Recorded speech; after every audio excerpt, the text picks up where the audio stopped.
The U.S. health system suddenly becomes a bowl of alphabet soup. Part A, B, C, D. Explained in 5 minutes. Never be confused again. Most people only realize one thing when they get close to 65. Part A, Part B, Part C, Part D, and absolutely no clear explanation anywhere. But here's the good news. This system is far simpler than it looks, if someone finally lays it out in a straight line. So in the next few minutes, I'm going to break down the 4 parts in plain, human language. No bureaucratic vocabulary, no unnecessary details. Just the truth, clearly organized. By the end of this video, you'll understand every part well enough to make confident decisions, not as a specialist, but as an informed consumer who actually knows what they're signing up for. Before we jump in, here's the structure that will make everything click. Part A and Part B hang the foundation. This is the original system. Everything starts here. Everyone entering the system begins with these 2. Part C and Part D. Optional add-ons or alternative paths. You choose these depending on how you prefer to manage your coverage and medication costs. If you memorize this simple map, you already understand more than most Americans struggling through this maze. Part A, hospital coverage. Let's start with the easiest part to grasp. Part A, hospital coverage. It generally helps pay for inpatient hospital stays, skilled nursing facilities for short-term recovery, hospice care, limited home health services.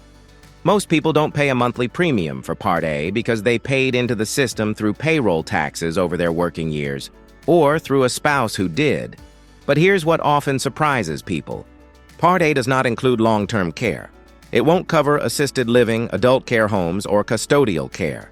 Those expenses fall into a completely different category.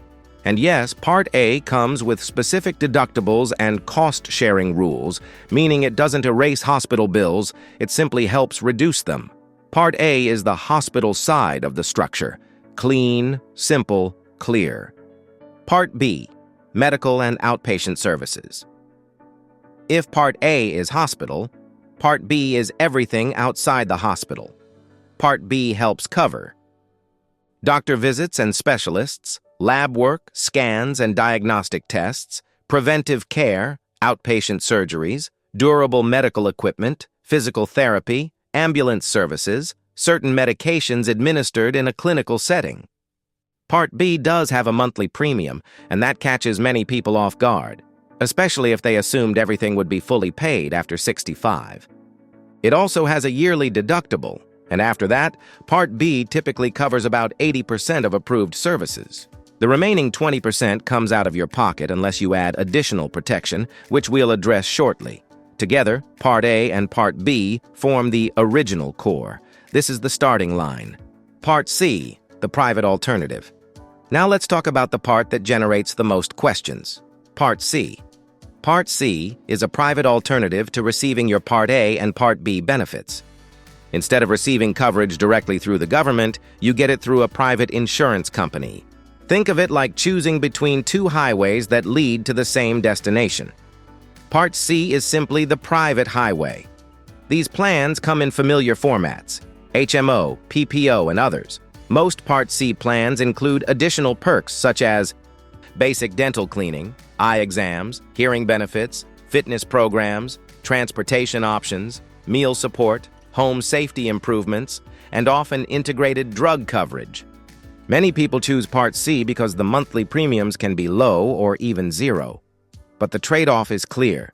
You follow the plan's network, rules, and approval processes. It's not an extra part. It's an alternative system for receiving the same basic benefits. Part D, prescription drugs. Part D finalizes the structure. Part D targets prescription drug coverage. It is offered only by private companies approved to provide these plans. You can get Part D in 2 ways. 1. As a standalone drug plan. 2. Or inside a Part C plan that already includes drug coverage. Each drug plan has its own list of covered medications, known as a formulary, and its own cost structure. Prices vary widely depending on the prescriptions you take. Delaying Part D without having other drug coverage can lead to permanent penalties, which is why many people sign up even if they take few or no medications. Part D is simply the medication piece of the puzzle. The biggest confusion: parts versus supplements. Before we wrap up, let's clear up the mistake that confuses almost everyone. Only 4 official parts exist: A, B, C, and D. But then you start seeing letters like G, N, F, K, L, and people think these are more parts. They're not. Those letters belong to supplements, optional extra coverage that helps reduce out-of-pocket costs from Part A and Part B. Supplements do not replace Part A or B.